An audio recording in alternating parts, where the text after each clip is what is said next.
Today, our program is Steve Goen, and Steve has written a number of books, and today he's going to be talking about the Missouri Pacific. Now, he was here 3 years ago discussing the passenger trains of Texas. Is that correct? Where you talked about all the trains, but today we're just talking about the Missouri Pacific. That video has attracted 13,000 viewers, and you can be the next one if you missed it. You can go to actv.org and watch it. After the presentation, we'll have time for question and answers. Steve Goen. Well, thank you for having me back this year. I was here in the summer of 2016, and I did a program on all the passenger trains of all of North Texas. And at that time, I was proposing these books that I've been doing the last about 5 years. And I had, at that time, I had kind of decided I was only going to do 3 more books. One was going to be the named trains, one was going to be the secondary trains, and one was going to be the mail trains and the mainline trains. And I got sick shortly after I was down here in 2016. The following year, I lost everything from the waist down. Couldn't walk, couldn't do anything. And so I didn't even write anything for a year. When I finally got to start writing again, I kind of abandoned that 3-book approach and decided that I was going to do a book on every one of the railroads here in Texas, all the Class 1s. The Missouri Pacific is already the 4th one. And the Katy is going to be the next one. It's going to be my 13th book. And I've already got the rest of the series kind of planned. I'm going to try to get one out a year, but I just wanted to mention that, you know, I had a lot of changes, but a lot of them have been for the positive because instead of just doing 3, I'm already up to 4. I've already started number 5. What we're going to watch today is going to be the Missouri Pacific. Don't let the name kind of confuse you. The Missouri Pacific was one of the main railroads in the state of Texas. So don't think of it as just being up in Missouri. They had more mileage down here in Texas than they did any other state that the Missouri Pacific served.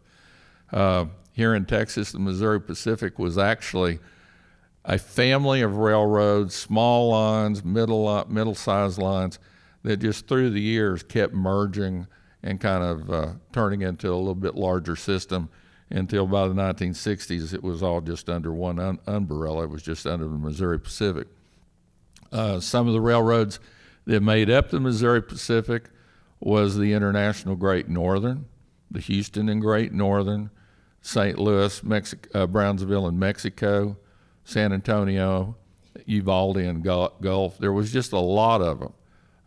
Back in those days, the state of Texas had a law that every operating railroad in the state of Texas had to have their own headquarters maintained in Texas.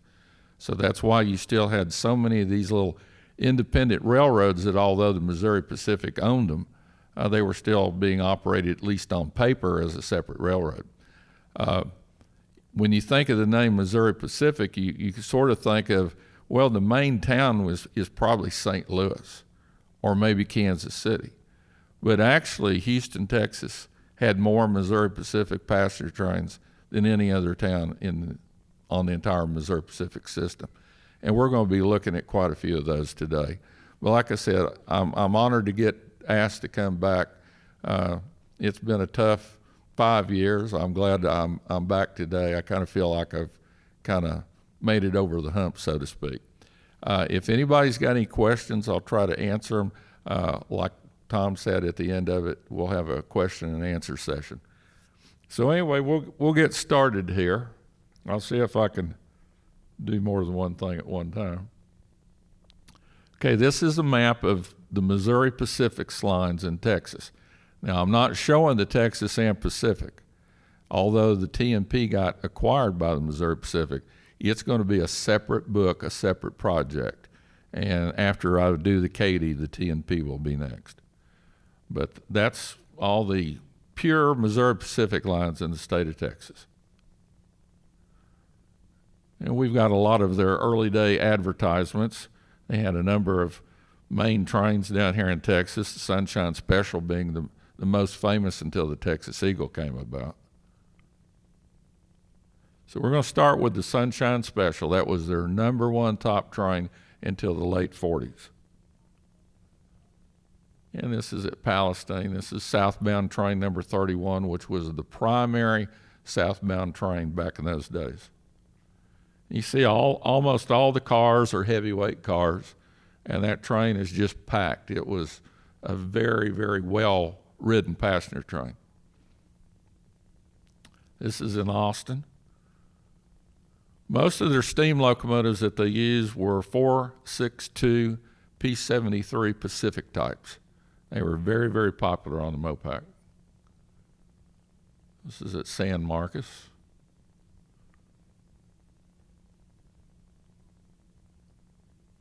Whoop, going too fast. There we go. I got to get used to this. This is back at San Marcos. This is crossing the Colorado River Bridge in Austin. This is the southbound train. For about 1 year, they started putting diesels on this heavyweight train. And the reason for that was the diesels in the passenger cars for the new Eagle had all been ordered at the same time. The diesels had been delivered. It was almost another year before the lightweight passenger cars showed up. So they had these perfectly brand new diesels, so they started using them on the older trains. And you can see the Texas Capitol was back there in the background on the upper right. This would be going down the middle of the Mopac Freeway in Austin if you went to this same spot today. Doesn't look like that anymore. This is in Taylor. This is at the Katy interlocking. The Katy went north and south. The Missouri Pacific went kind of southwest to northeast. So that's where the two railroads crossed. And we're back out on the what would later become the Katy Freeway again. If you went to this same spot today, it would just be building after building, a lot of them high-rise apartments. It certainly doesn't look like it now. This is in downtown Austin. This is back in the days when the Missouri Pacific had to back down to Congress Street to use their passenger station. They had a stub-in station, so all the trains had to stop and either back in or pull in and back out. And about a year after this, they had built that new station that Amtrak's still using today. This is at Palestine, and that's the old IGN station in Palestine, which was really a classic. And unfortunately, they tore it down and built a modern depot there. And now even the modern depot's gone. Texas Triangle, one of the strangest passenger trains in the entire state. That's the route. Didn't really make a triangle, but it sure zigzagged all over the state. Went from Fort Worth down to Houston. Now, there was a separate section that cut off at Valley Junction and went down to Austin and San Antonio. But the main part was this. And just look at all the curves that train had to go around. This is at Houston Union Station, which would now be in the middle of the ballpark in downtown Houston where they had World Series last week. The Crawford boxes at the ballpark would be back there in the background. That tall part of the building, that's Union Station, and you have to go through that to get to the ball field now. But that's the southbound Texas Triangle right after it had arrived from Fort Worth. You would get there early in the morning. This is the depot at Waco. Not much. It was over on the far northeast side of town. The Missouri Pacific just kind of barely curved into the northeast side of town and curved right back out. And this is completely on the opposite side of the Brazos River from downtown Waco. This is the Texas Triangle having just arrived from Fort Worth. Houston Union Station is out of this photo over on the left. And so the train would come in from Spring, pass an interlocking tower, which is where the photographer's standing on, and then they would back into the depot. At Houston, you always backed into the station no matter which direction the train was going. This is at College Station. This is the Texas Triangle after they dieselized it. You can see it's a whole lot smaller train by now. It's just got a diesel, one baggage car, and one coach. If you're familiar with College Station, Kyle Field would be immediately behind the photographer. And once again, it doesn't look like that today. This is out at Belt Junction on the north side of Houston. Now the Texan. And there's its route. Now the train would come in from Missouri up there where the black line is, and when it got to Palestine, they'd split it. The main section was the red line, and it went to San Antonio. And then there was a separate section that went from Palestine to Houston. It's almost impossible to find photos of it, of the part that went to Austin and San Antonio, but you can find the Houston ones. This is an ink blotter from the 1940s. Okay, now the train has come in from Palestine and is now backing into the station. The station is that, let's see if I can remember where the cursor is here. There we go. That's the depot right back there. And all this today is that ballpark where the Houston Astros play. And home plate would be just right about there. And this train lasted long enough that it got dieselized.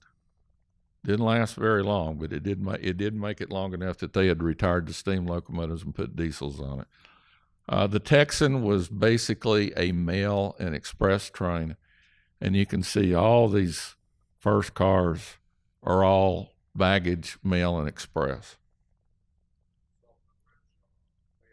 Yes, this one right here that looks really strange. That's a special built Sullivan Renshaw mail car. They made them with their steel frame on the outside. So instead of being smooth sided like this car down here, look how it's got those steel panels up and down. Supposedly it was, correct me if I'm wrong, Jim, but it was something to do with they thought that it would be harder for robbers to get into them. Gulf Coast Eagles, next one we're going to talk about. It ran over the GH&H, Galveston, Houston, and Henderson Railroad, which was owned 50-50 with the Katy. And they would come out of Houston, and they'd make a round trip down to Galveston every day, lay over down here for about 2 hours, and then they'd go back. Here's what the train looked like. This is it. I say it's at Galveston. It's not. That's clearly Houston.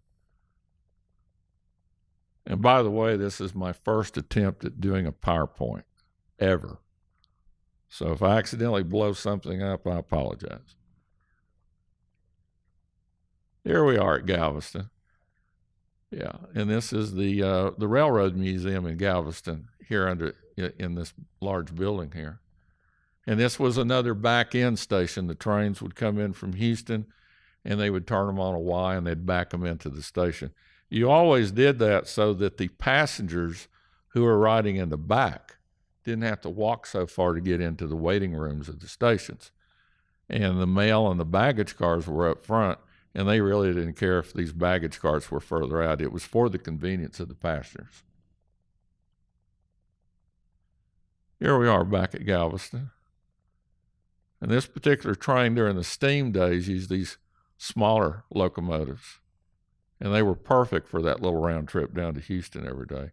Now, you originally had 4 railroads and 1 interurban that connected Houston and Galveston.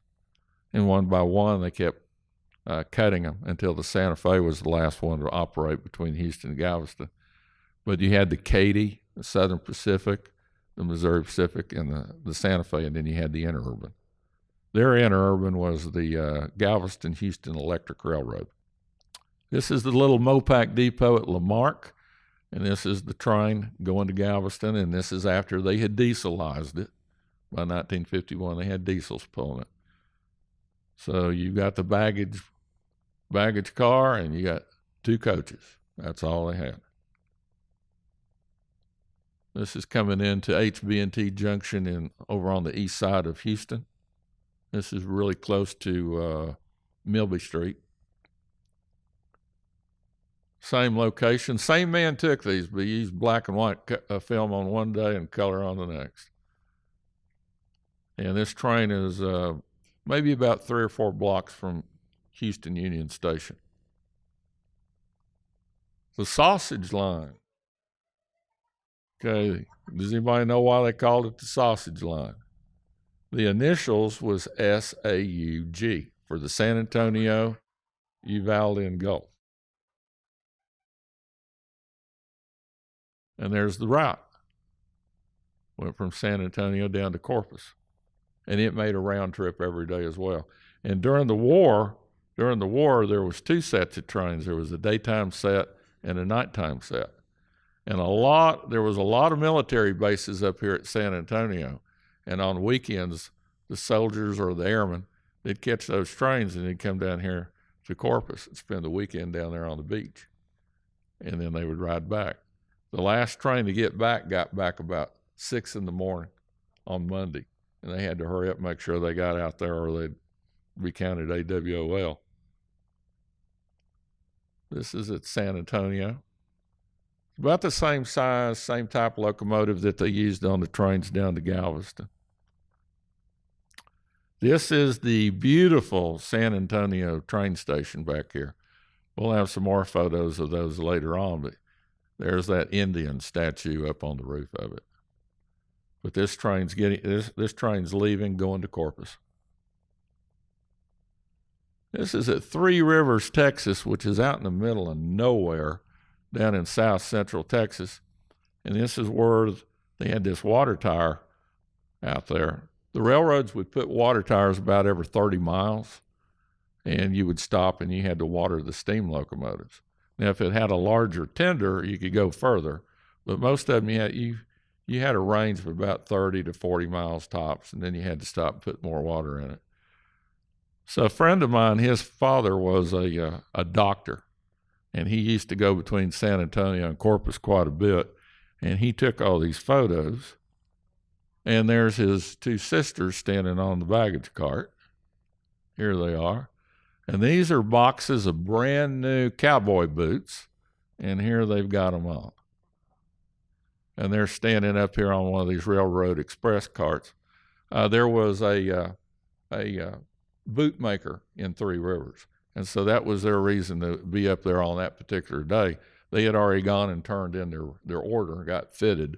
So now the 2 girls are there, and they've picked up their new boots. And the 2 trains would pass each other very, very close to Three Rivers. One was northbound, one was southbound. So here's the same 2 sisters. They're standing there, got their boots on. Now, I love this photo. To me, this just kind of says South Texas here. Now, it's obviously taken during the winter. I mean, that looks cold. If you was to see the entire photo, it shows all the way across the street. It shows some old buildings over here. This is at San Antonio. This is the train leaving out again, going to Corpus. If you go to this same location today, all this over here is gone, every bit of it. Houston North Shore, another interurban, Tom. This one was owned 100% by the Missouri Pacific.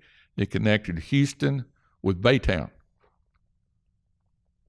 And that's what it looked like.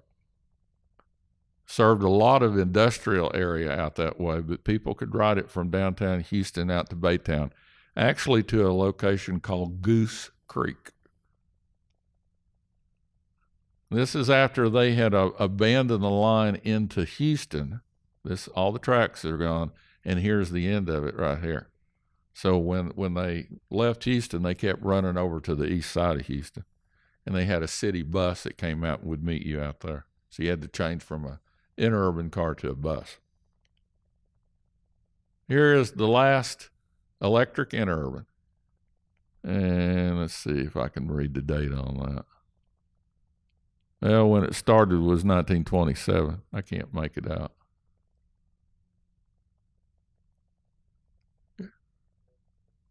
Yeah, 49. I see it now. Yeah.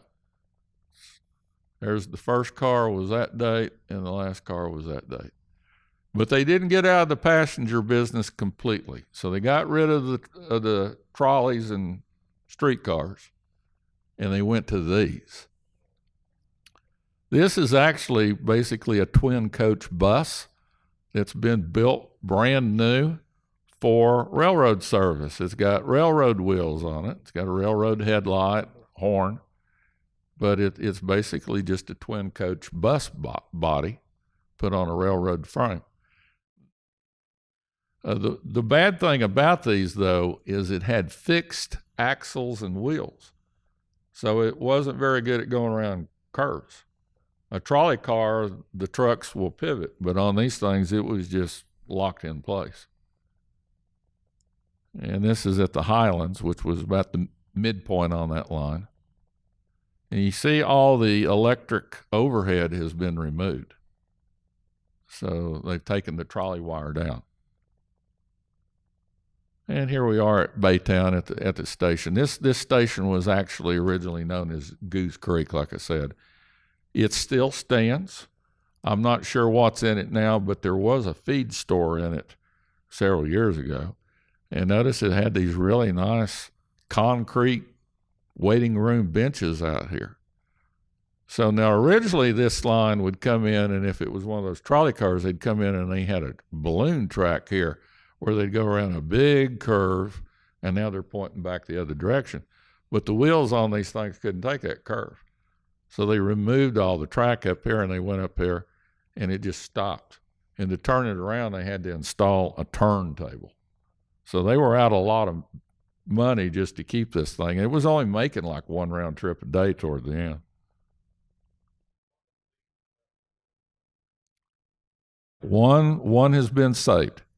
It's at that National Museum of Transportation in Barrett Station, Missouri. I forget which number it is. But I like a sign. It says Missouri Pacific. But that's a little old concrete bench that they made. Valley Eagle, very important eagle. It was the last eagle that was ever placed in service. And it went from Houston. It traveled over the Santa Fe line down to Alvin and down to Algoa before it finally got on its own railroad on the Missouri Pacific all the way down to Brownsville. They had trackage rights up here. And they did not stop at the Santa Fe Depot in Alvin. I checked and checked and checked, and I never could find any proof that they did it. And here's what it looked like on the very first day of service. And this train ran pretty much the same consist its entire career.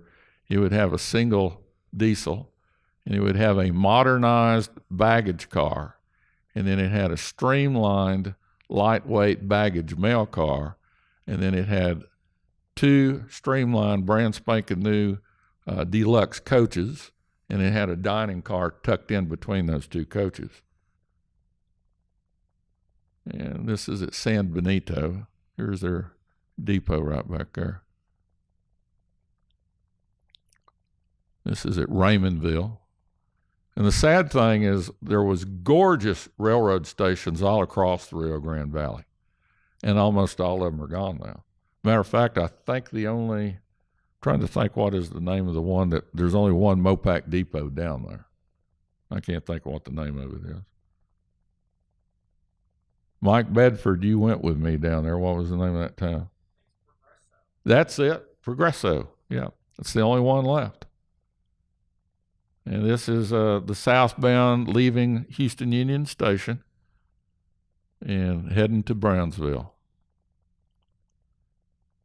And it was a daytime train. It took all day to get to Brownsville, but it was during the day. They had another train that ran the same route at night named the Pioneer.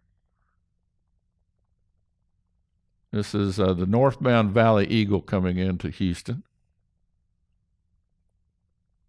And if you could see further around and look around this corner down here, the old Maxwell House coffee mill is right back over in here. And then Milby Street engine terminal's right back over there. And he's crossing another railroad here. This would be about 6 blocks from Union Station. This is down at Odom. Now, Odom is not a very large town, but it was very important to the Valley Eagle because the main line went through Odom, but Corpus was like 12 or 15 miles to the east on a branch line that started right here and went off that way. And so Corpus was a big town on the railroad, but the main section of the train didn't go there. So what they would do is every day they would bring a section out of Corpus and a section out of Brownsville, and they would meet here at the little tiny town of Odom. And in about 15 minutes' time, they'd have the two trains switched, put back together, and they'd go the opposite way. And that way people from Corpus could get on this train and still go to Houston. The other thing, though, while you're talking about the baggage cars, this is actually a Southern Pacific. That's a GN baggage car. I mean, GN. That's a SP baggage car. It's not GN. Trust me. That's okay. I got derailed there for a minute. Okay, here we go. This is the depot in Corpus. And here's that little stub train out there. So it's getting ready to leave town. Took about 20 minutes for it to get out to Odom, and then that's where they'd combine the trains. And so they would take these cars off and put them on the train to Houston, and the train coming down from Houston, they'd take two cars off, and they would go back to Corpus. So every day they were swapping those cars. Orleanian. This train went from Houston all the way to New Orleans. It was the day train. The night train was the Houstonian. Same route, they just gave it a different name.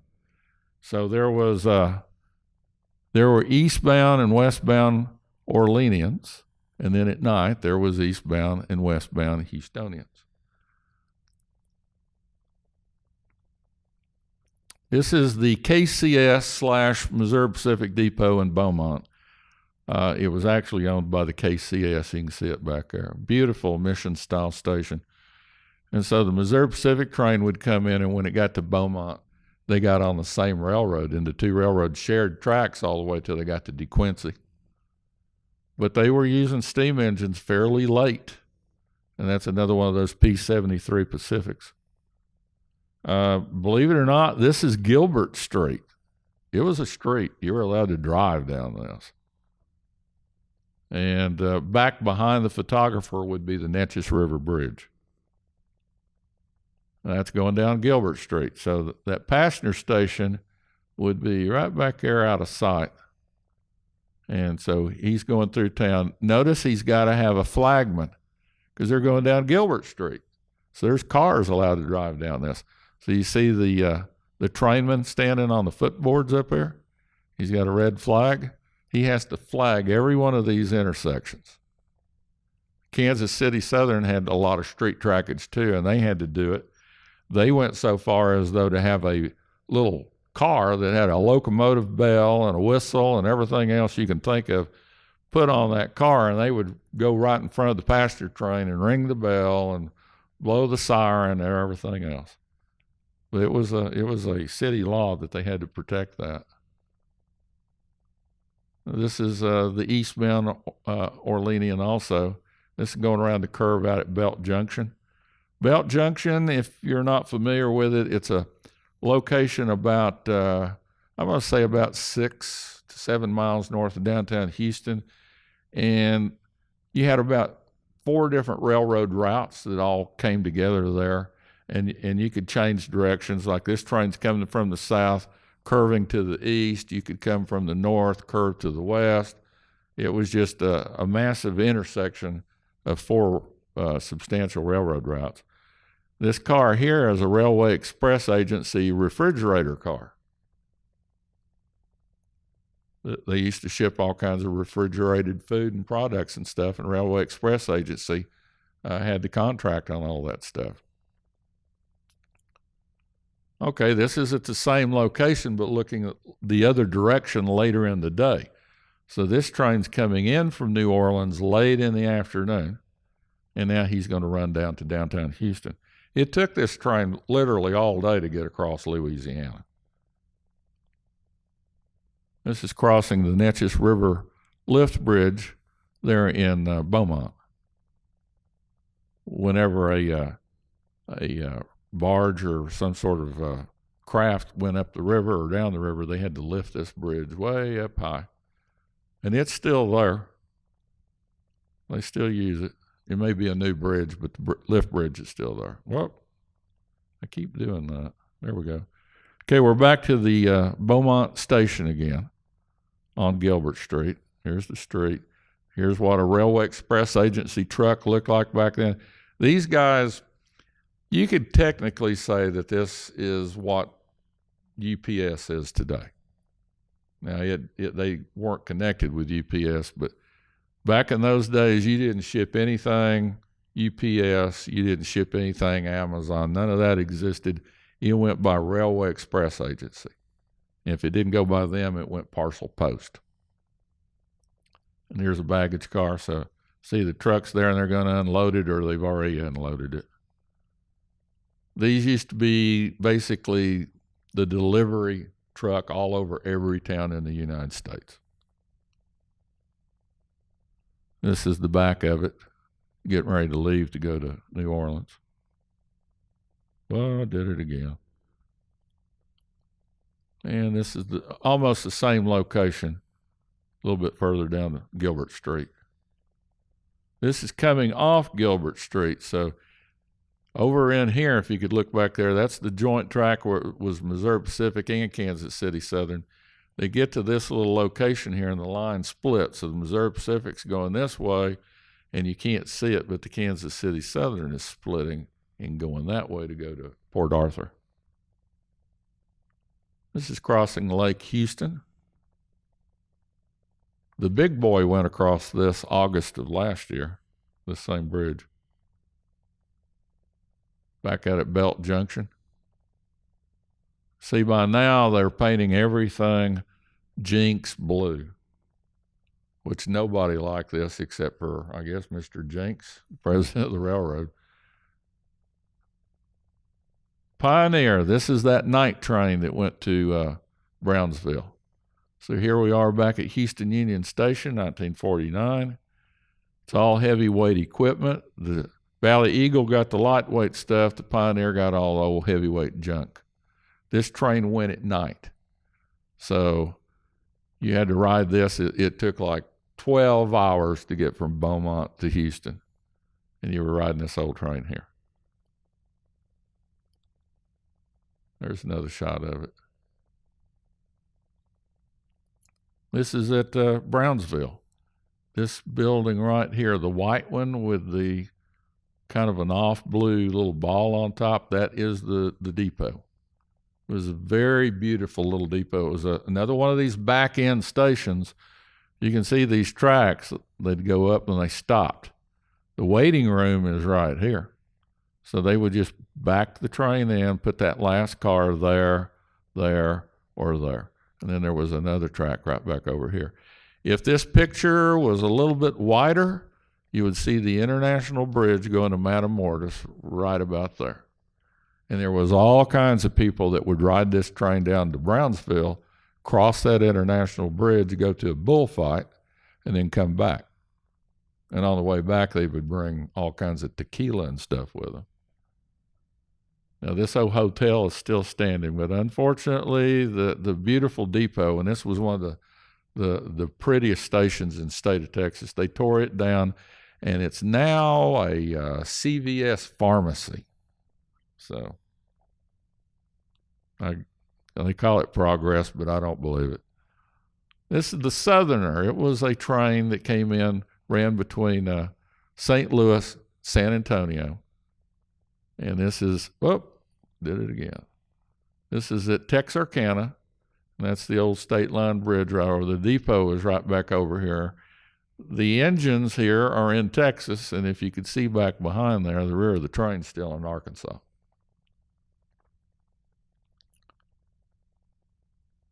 There we go. This is at the Texarkana Union Station, which is right there.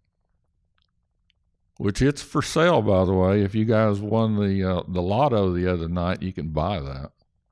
I'm sure you made enough money to do it. This is the Amtrak station at Longview.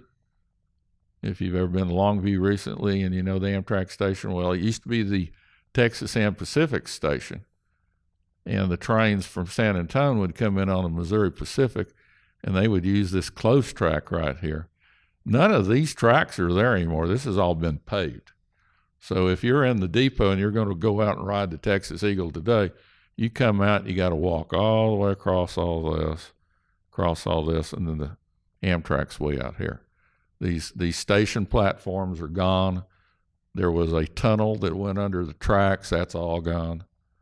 And there was a little T&P diner right over here. It's gone. But at least the depot's still there. And this is the same day, same train.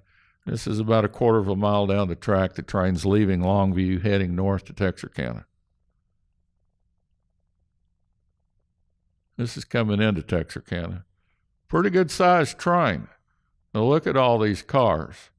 That's Mail Express, baggage, express, another baggage car, another baggage car, another baggage car, another express baggage, another one. Here's your baggage mail car, and then you had 2 coaches. So their moneymaker was all this mail and express that they were shipping by rail. Back in those days, that's really where the railroads made the bulk of their money, was off this head-end equipment. And if you were going to ride it, you only had 2 cars back here. And it didn't have a diner on it. You had to get off the train at certain stops that had maybe a little cafe or a little, maybe some vending machines or something. That's all they had. This is in Texarkana, which, by the way, Texarkana was a large enough station you could go in and grab a bite to eat. Texas Eagle, the Houston section. Now, the Texas Eagle was one of the more historic trains in the state of Texas, but it's somewhat confusing because it would come out of St. Louis in 2 sections. There would be a West Texas section that went to El Paso and a South Texas section that went to Palestine, and then split even more to where that by the time that the trains got on down to Houston and San Antonio, there was technically 3 of them. So this is the map of the Houston section. So the train would come out of St. Louis way up here, come down to Palestine, stop. They would divide the train. San Antonio section went to Austin down this way, and the Houston section went due south down to Houston. This is the very first day that the Texas Eagle ever operated to Houston. And these are people from the community that have all come down to Houston Union Station, which is the ballpark now. They're not down there to see a ball game. They're down there to greet that first train coming in from St. Louis. So that gives you an idea how people used to dress back in the late 40s. And this place was just packed that day. Okay, here we are. The train has come in from Palestine, and it's backing in. You can see the engineer here, the fireman, and they're backing into the station till they get the last car right up there next to the depot. And there's the station right there. And here's your Railway Express Agency office. Look at all the trucks parked in here, and they're just loaded with stuff to go get delivered. This is the Houston section coming in. This is over on the north side of Houston. And this is in the first 5 years, first 6 years or so. This train was long. It was about 12 cars long, just packed. I mean, look at that. It's got 3 diesels. It's got an E7, 2 E7s, and it's got an E8 back here. And then here's all the passenger cars. It's only got 1 baggage car. But it's got a lot more for the people to ride because people really rode that train. If you wanted to go to St. Louis out of Houston, you took this. Back out at Belt Junction, you know, those photos showing the Orleanian was going off this leg. They went off this way. This is New Orleans back that way. This train's coming out of downtown Houston, and he's probably already doing about 65 miles an hour out there. And he's heading to Palestine. If you went to this same spot today, you'd be in the middle of the Hardy Toll Road. Hardy Toll Road's right there. The tracks are going down the middle, but the toll road's there. This is what downtown Palestine looked like back in those days. Had all these old buildings. Unfortunately, some of these have been torn down, but luckily the bulk of them are still there. We had the Missouri Pacific Convention in Palestine 3 weeks ago, and I got to do a book signing at a hotel there in downtown Palestine that used to be the headquarters for the Missouri Pacific. It was their building. And so this is the Houston section. He's ready to go. The San Antonio section's already left. And this is the Houston part getting ready to go. Now, this is an interesting photo. Shows 3 engines again. And here's how long that the Eagle was. So you got a baggage mail car, and then all these are revenue cars. These are either sleepers or coaches. This train even had a dining car on it. And by the way, this photo is not in the book. This is the back of Houston Union Station. Now, the Southern Pacific had their own depot over by the Houston Post Office. The Katy had their own depot. Everybody else in town used Union Station. So this is the Santa Fe, the Rock Island, Missouri Pacific. The reason you don't see the Burlington is their train has already left earlier that morning to go to Dallas. So this is the California Special. Never went to California, but there it is. It went from Houston to Clovis, New Mexico, and they named it the California Special because it connected with all the Santa Fe's California trains. This is the Twin Star Rocket. It was named that because it connected Texas, the Lone Star State, to Minnesota, which was the North Star State. And then here's your Houston section of the Texas Eagle. And this would be looking from between first base and home plate back toward the Crawford boxes back here. Back out at Belt Junction again. This is the depot at Spring, but the Texas Eagle did not stop in Spring, so it's flying through here doing about 70. You can see it's kicking up a lot of dirt back there. Some of their other trains would stop here, but the big main line trains did not stop here. This is at Westfield, which is a suburb north of Houston. Notice that they've already painted everything Jinx blue by this date. It's all blue. Here's another one of these express cars. This is crossing Buffalo Bayou in downtown Houston, and this is the old Bascule Bridge. Now, a Bascule Bridge is sort of like a drawbridge, except instead of the whole bridge raising, it pivots on a hinge, so it just kind of goes up like that.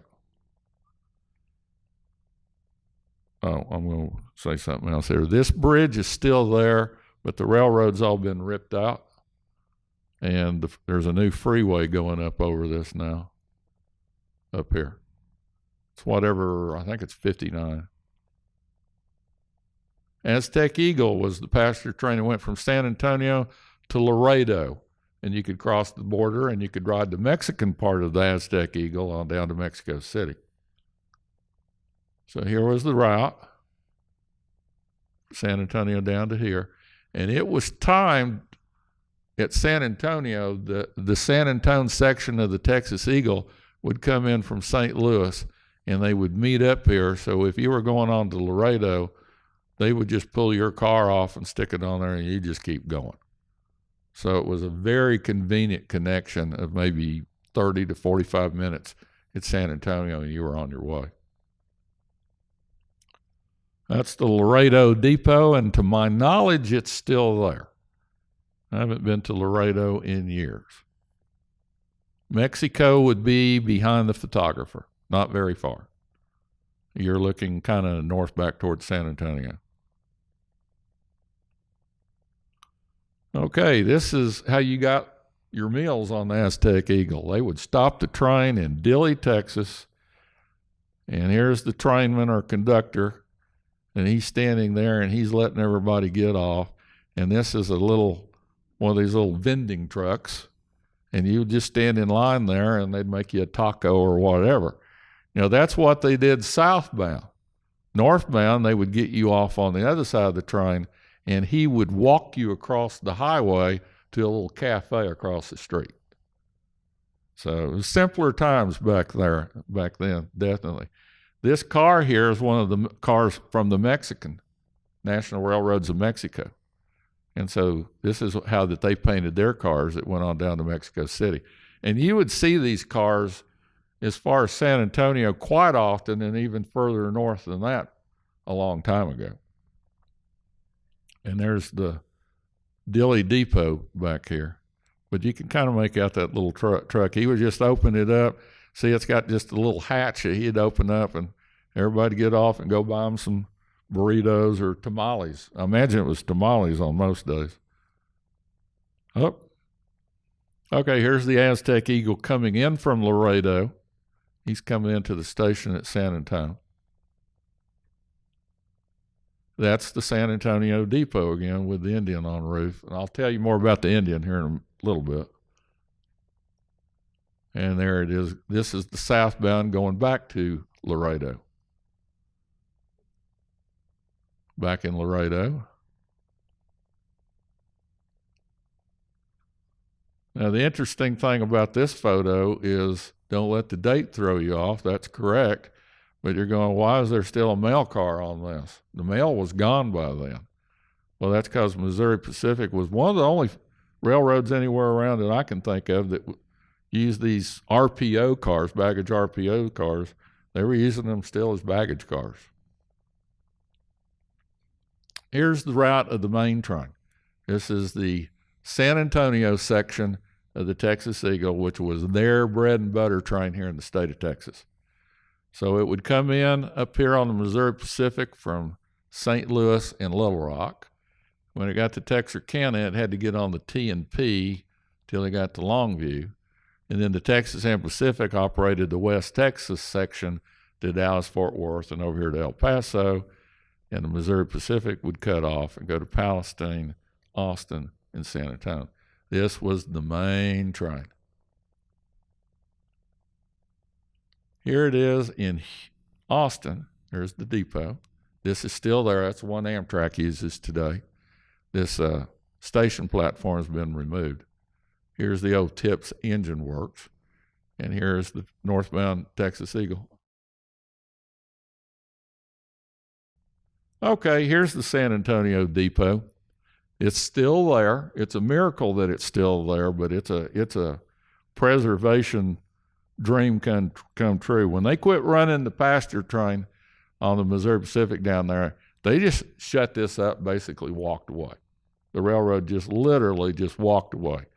Before long, all the doors had been busted in. Vagrants were living in this thing by the hundreds. Some of these windows got busted out. The signs got removed.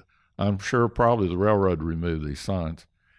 But it had this eagle up there. That's a solid bronze Indian sculpture up here with an eagle feather. You can see the feather up there. He's holding a bow and arrow. And that's from looking at the other corner. Now, this is once again when the railroad was still using it. It said International and Great Northern, the Texas Railroad, and had an IGN in stained glass. Thank God that never got broke out. It's still there. So anyway, the vagrants, the homeless, they start living in there and they trash it out. It's a miracle it did not get set on fire. I went down there in the 70s, and you could hear people in there living, breaking bottles, having a heck of a good old time. And then the next thing that happened to the depot is one day somebody showed up without permission with a great big crane and went in and in broad daylight stole the statue in daylight. Nobody questioned it because they were there with a great big overhead, with a great big crane and a trailer to set it off on and everything.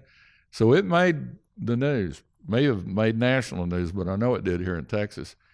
And it was about a year or so later, somebody found that thing laying in a dry arroyo out west of San Antonio, and they got it back. So at that point, the powers that be there in San Antonio decided, this is too nice of a station to let it go. So the San Antonio Employees Credit Union bought the building, completely renovated it inside and out, and put their offices in there. This is all copper up here. It's a miracle that wasn't gone. Anything that could be taken off had been taken off. But it still had the staircase inside. If all things considered, its age and everything, it really came out of all those dark days pretty good. So anyway, after the credit union fixed it up, now I believe it's called Via.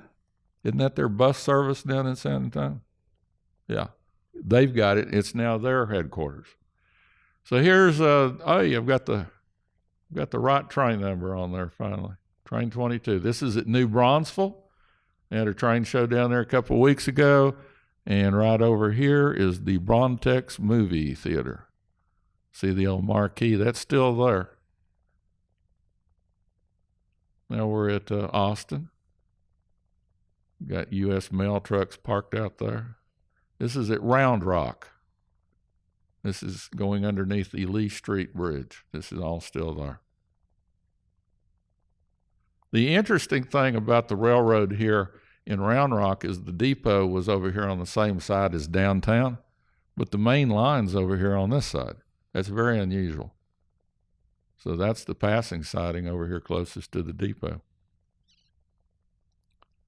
This is a Tom Hughes slide that I got from him. This is at Austin in 1962. Notice they've started renumbering the engines into a 1 or 2 digit number, and they're going to paint them all blue. The B unit has been painted blue, but the A unit is still in full Eagle paint. There you go. That's what we had for about a year. You started seeing this mixture of paint schemes. Look at all the mail they're pulling off that mail car. And if you're wondering what this apparatus is, that is a mail hook. When this train would go to towns that were too small to stop, they would pick the mail up on the fly. The mail courier that was working in here would grab that handle, push down. When he pulled that down, the hook went up, and the hook would grab that sack of mail at 70 or 75 miles an hour, nonstop.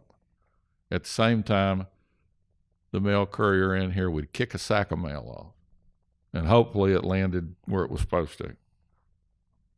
Well, I say that because the Cotton Belt had an experience up by Mount Pleasant back in the 50s where the train from Dallas picked up their sack of mail and kicked it off. And when they got to Mount Pleasant, they couldn't find a sack of mail. And they didn't know where it was. So when the train went back to Dallas, they went real slow hunting that sack of mail. And they finally found it. It was wedged up in the wheels. Luckily, it hadn't run over the sack of mail, but that's where it was. So they almost had a lot of mail that would have been lost. Here we are back at the depot there in Austin. Now, I was born in Austin, and one of my favorite things about the town was this neon sign. Now, I only lived in Austin for a few months, so I don't know how come I wasn't out taking pictures. I was born in September, and we came home the following December. I just can't find that film anywhere. So, but anyway, any visit that we took to Austin after that, I always had to tell my mom, take me down to the depot, show me the sign. So, and that's the Amtrak depot today.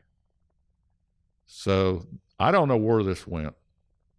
Trust me, I don't have it in my backyard. There's another shot of it. Notice now we got Alco PAs being painted in solid blue. This one's coming in. This got some interesting equipment on it. The 2 E units are still in full Eagle paint. The RPO is still in Eagle paint. These cars are in Eagle paint. Looks like a slumber coach. That is the one and only. Mopac had one of these. It was a slumber coach. They used them between San Antonio and Washington, D.C. And then back behind it is a dome car. This is a shot out of the dome car on the Eagle. This is the southbound, and this is the Brazos River Bridge down by Valley Junction. So they're coming around a curve, getting ready to cross the river. Valley Junction would be behind them. Back in Austin, January '67, they've still got U.S. mail on the passenger trains then. And this is September '67, still got mail, got a mail truck out here to pick it up. And they got all this mail and baggage up here in these first three cars. There's the RPO car right there. And this is kind of a sad day here. They're using one of these old freight GP7s. They did have torpedo tubes up there. They were allowed to pull passenger trains with them. But it had one of these beautiful E units behind it. It looked better if they'd flipped them. And here's the same train. This is coming out of the Amtrak, well, the Mopac station, or current Amtrak station, will be back here. So they've already come out. They've started going around this curve. They come all the way around to here, and they curve, and they get on the bridge. And the Colorado River is just to the left. And there it is going over the river.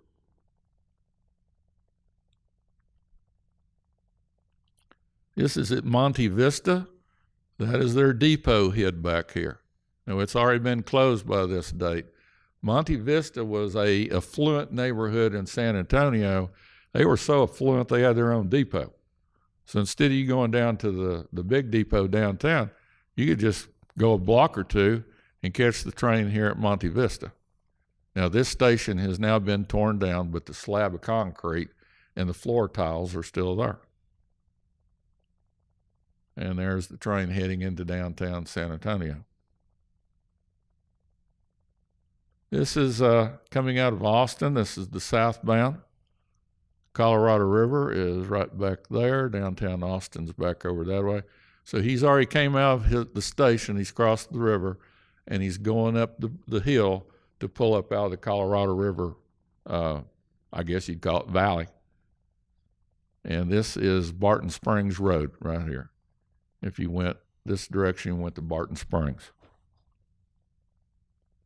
This is the same day. This is the northbound train. And I was born about a mile to the right at Bergstrom Air Force Base. And why I wasn't out there that day taking train pictures, I don't know. This is at Milano. Gauze.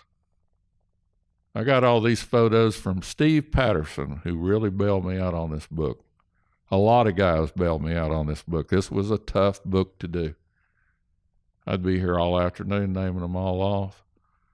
This is Hearn Union Station. Southern Pacific went across here, and the Mopac went across here. They crossed at a diamond right there. This depot has been picked up, moved across the street over to here, and is now a railroad museum. It's very, very nice. And notice it's got a Chicago and Eastern Illinois E unit on it. Now, by this date, the Mopac had bought them out too. So they had the T&P. They bought a bunch of railroads out by the time this was taken. This is back out at Milano. And these first two cars are off the Mexican railroads again. You see they're painted up a little different.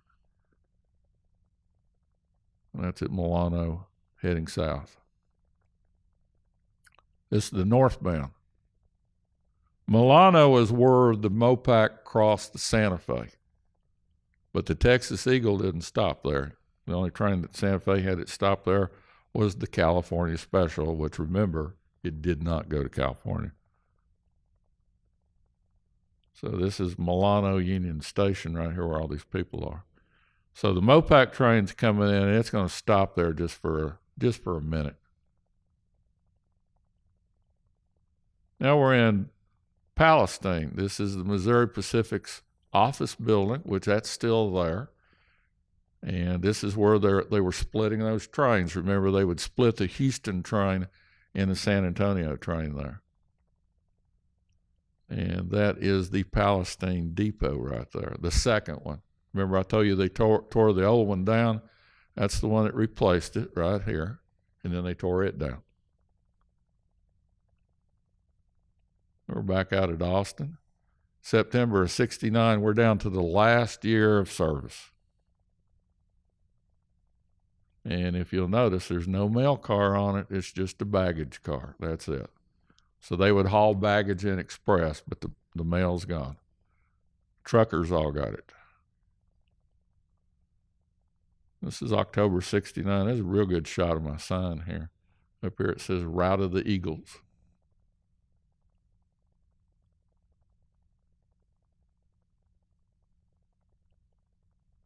Back in Palestine again, you can just barely make out the depot back here. And now notice that they've been buying secondhand cars off other railroads. They're not even painted Eagle blue or really Jinx blue. They just kind of put a Jinx blue stripe down them. By this date, by 1970, the Mopac wanted out of the passenger business so bad they were doing anything they could to get rid of it. This is in Austin again. Crossing the Brazos River in 1970. This is a good shot. Another one by Steve Patterson. Back in Austin. Okay, we're down to the last week. September 12th, 1970. We're down to last week. There's the depot. It's sunset. Here's the train in from San Antonio and Austin. And if you read back here on this earthwork back here, it says Palestine. And I was there, like I said, a couple of weeks ago. That writing is still on that earth back there. Here is the last southbound train. Nobody knew that was the last southbound train. The ICC had not yet given them permission to get rid of it. And so the Missouri Pacific was faced with running this train. Well, so this train had already left St. Louis the night before. And when it got just north of Austin, the word came down from the AP, Associated Press, that the ICC said, yep, you can get rid of it. So as soon as this train got to San Antonio, that was it. That was the last southbound. They already had the last northbound car sitting there waiting. They let them out and snuck it out of the state of Texas under cover of darkness. That was the end of the Mopac's passenger service to the state of Texas. It was kind of shady how they did it, too. The ICC let them do it in spite of the fact that they only asked for the part in Texas to be cut, and the train went to Arkansas and Texas. So legally, they should have been forced to have kept this train running until all that mess in Texarkana was figured out in the courts. But the Mopac didn't want to give the lawyers a chance to turn it on them, so they just killed it anyway. And that may be it. That is it, yeah. Yeah. So I don't know how Tom wants to do this. This is our time for questions and comments and protests. Protests, yeah. Recollections. We want your memories, your stories. And it doesn't necessarily have to be the Mopac, but that's preferred.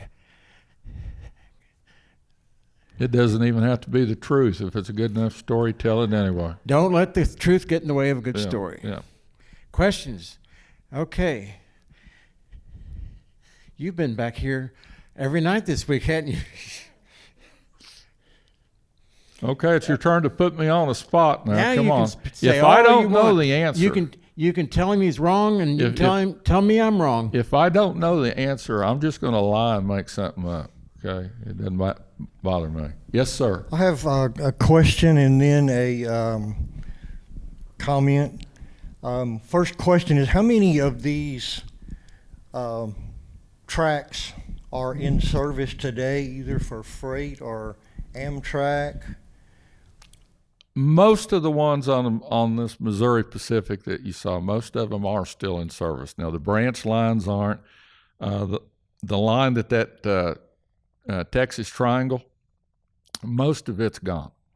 The part from Valley Junction, well, actually from Waco to Fort Worth, that's all gone.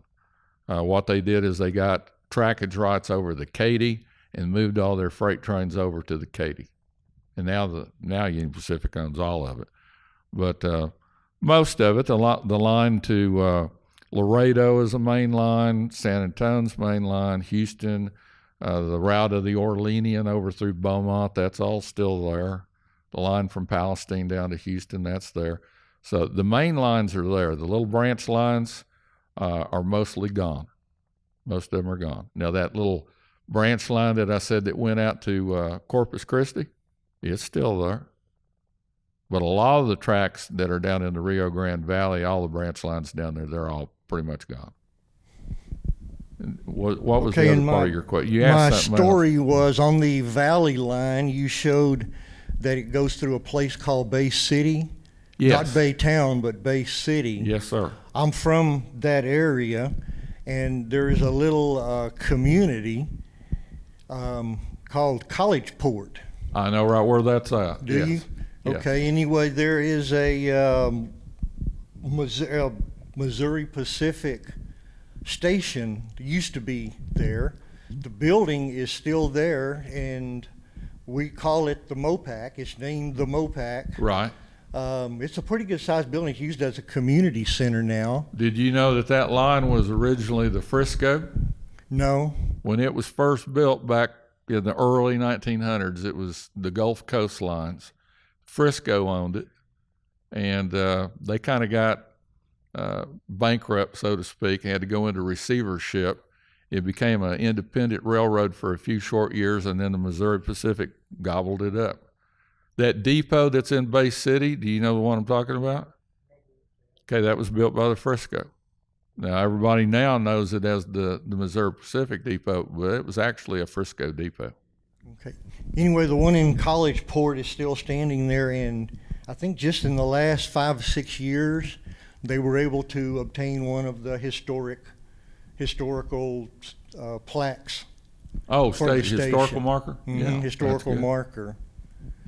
But anyway, it was long gone before I came around in 1951. All the railroad dumps were there. Right. You know, where the tracks used to run. A lot of that was in between farms and everything. But the tracks were all gone by that time.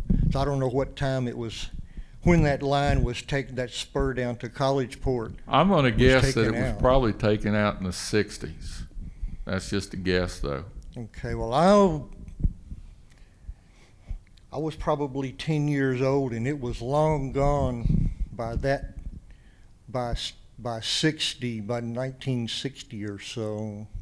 The tracks were anyway. You know, there was all kinds of little industrial tracks and spur tracks that came off that. Most of them are gone today. But they had all kinds of little lines down there because when that Frisco line built down through there, they got their money from land that was donated for the construction of the railroad. So if there was a rancher down there, maybe out in the middle of nowhere, and he had money or land that he would donate or give them, you know, to build that, they'd throw a little line out there. You know, you may not get much business out of it, but that's how that they built a lot of that. There's still some freight lines that run. The engines have Boise, Northern, Santa Fe on the side of them, but there's chemical plants down there that they take chemical cars back Right. and forth to. Yeah, and a lot of those places, like you're saying, those refineries and things, they'll lease used engines that may have come off another railroad in Maine, and they'll lease them, and they'll use them down there because it's real hard. Union Pacific's kind of the main railroad down there now, but Union Pacific and even the BNSF, they just don't want to switch anybody's business anymore. It's not like it used to be. Okay, thanks a lot. Questions? Comments? Okay, down here. I'm Eugene Hauptman. The depot that you're talking about in San Antonio, in the very early 1980s, Mr. Goen, I took my wife and 2 daughters down to San Antonio, and I don't know how I found that depot, but I ran across it. And it was boarded up, Yep. but there was no homeless in it at the time. This is early 80s, but the Indian was still on top. But the thing I want to ask you, I've never heard anybody say anything about it. There's something out there where you catch the train in the tile, and I've never seen anything written about it, but there was a big Texas Star. Did you ever see the Texas Star out there by where you pick the train up? Are you face talking about down on the ground? Yes, sir. And it's on the side of the depot where that you would get on the train? Yes, sir. You face Yes. the depot on the left-hand side. I've never seen a photo of it, but I have heard of it. That's all I wanted Yeah. to make a point. That It was I've never supposed seen to be, I think it was put there because when you were in the depot where the waiting room is, and all the trains were out on the west side, you'd come out the back side of that station, and I think that Star was right there.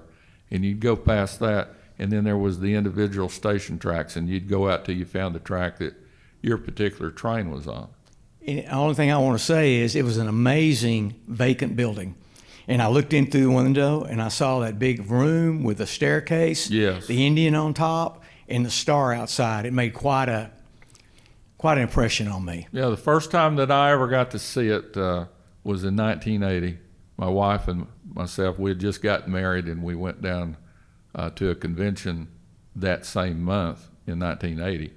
And we went out there. I'd never gone to that station before. I've been to a lot of stations, but never down there to that. And we went down there and we found it, and I'm out taking pictures, and before long, you know, you start hearing people rattling around in the building. You don't know what's in there. So I kind of, you know, went the long way around, but it was a good depot back then. Like I said, now we lost the passenger train to San Antonio in 1970, and that was in 1980. And it's an absolute miracle that it had not been torn down by the city or by somebody or set on fire. There's any number of things that usually happen to abandoned depots, and none of them are good. Well, thank you so much, sir. I believe that you said last time that one reason the depots went down overnight, because I just remember them being destroyed, it seems like overnight, Right. was they had to pay taxes. Yes, property tax. So to avoid the taxes, just burn it down. Well, like in the case of Wichita Falls, which is where I grew up, we had a big union station, and it was owned by all the railroads. And over the years, as we lost different little railroads, the ownership kind of changed. It was all, you know, kind of a fraction, and it got down to where it was just the Katy and the Burlington.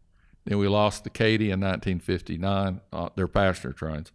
And the Burlington was the last one to run trains up there, and their last train to Wichita Falls was on 9/11 of 1967. And the railroads had been paying property tax on that station ever since 1910. And the city wouldn't give them any relief, so they offered to give the city of Wichita Falls that depot for $1. And the city said no. And the city forced them to tear it down, and within 4 months it was gone. And so, you know, these buildings, it was sad what happened to them. You know, a lot of them did get saved, but so many of the ones that should have been saved, we missed opportunities. And Wichita Falls really missed one there, and that's not the only town. There's a lot of stations that should have been saved here in the state of Texas. I wanted to make a comment that you started taking pictures yourself when you were a teenager. No, earlier than that.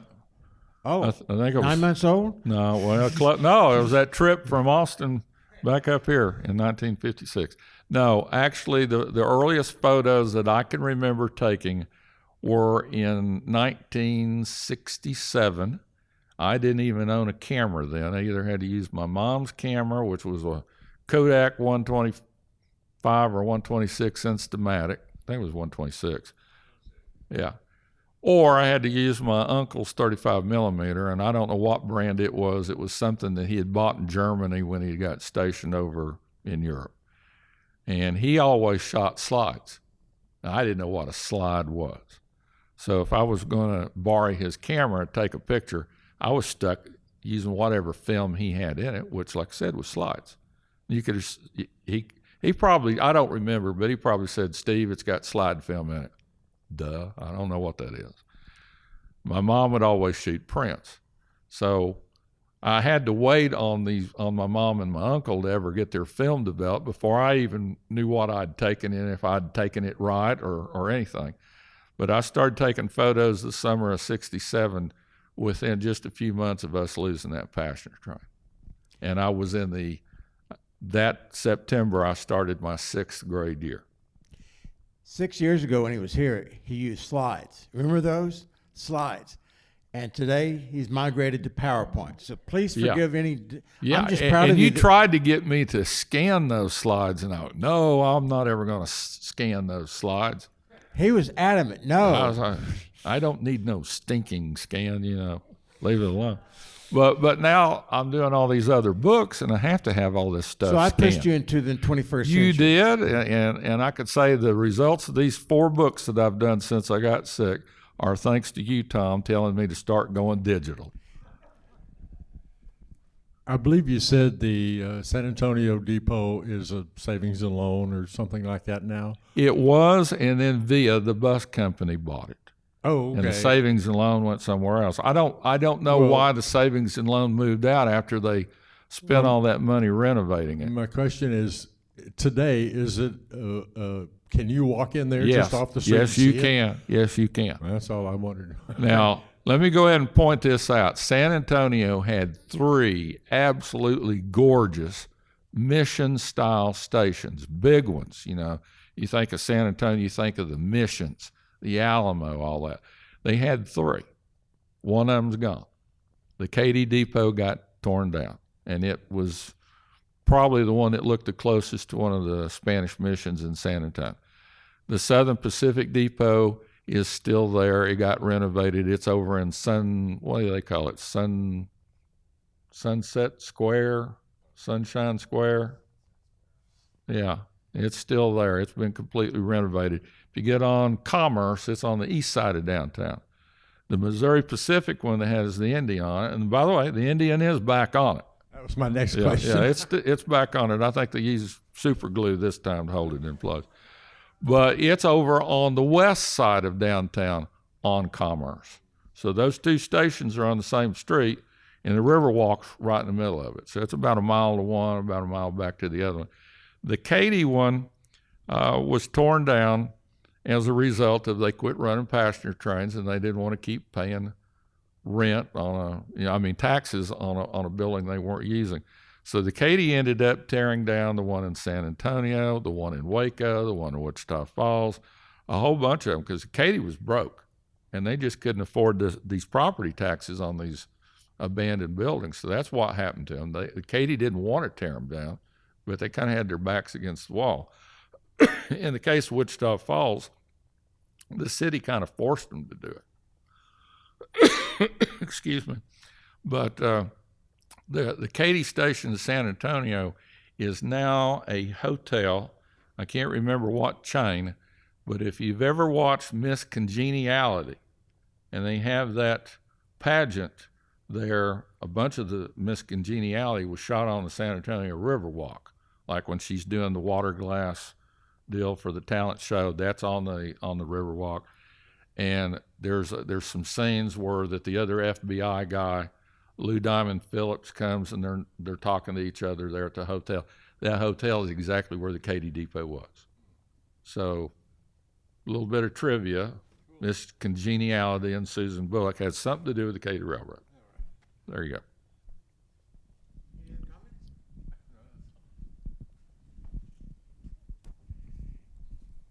Anybody Ladies. else? Well, I think everybody in the room except me probably knows. How did you, this was your was this your occupation? How did you get mixed up? That's a good question. Okay. Without throwing in my entire life biography, like I said, I was born in Austin in 1956. My father was in the Air Force. My mom was from Wichita Falls. And so I was born down there in September, and they decided to come back home for Christmas. Well, back in those days, you didn't jump in the car. You went by train. And so for Christmas in 1956, I got brought home to Wichita Falls riding the train. And it would have been the Katy from Austin to Dallas, and then the Burlington Zephyr from Dallas to Wichita Falls. So that gets me to Wichita Falls. My grandparents' house, which I lived my whole life, the backyard was on the railroad. I could look out my backyard and I could see the Katy yard way over on the other side of an overpass and the Burlington's tracks immediately behind my house. So my grandfather had actually worked on the construction of the Burlington line that went from Wichita Falls to Warwick, Oklahoma. It was part of the Wichita Valley. And then he got into the trucking business, but he always liked trains. So as a boy growing up, two things. Number one, he taught me how to tell time based on what time that the passenger trains came through Wichita Falls. Because I was smart enough to know, why do I see the Zephyr at 5 o'clock every evening? And why is it always going that way? And why did the other train always come through at 1:15 in the afternoon? Why is it always going toward Fort Worth? So he taught me that those passenger trains were scheduled, not like a freight train. You never really knew when they were going to come. And that's what got me to where I learned how to tell time.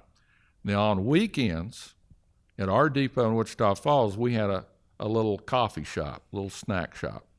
And they cooked greasy hamburgers and served nickel bottles of Coke. And you'd sit on one of those little bar stools and swivel around.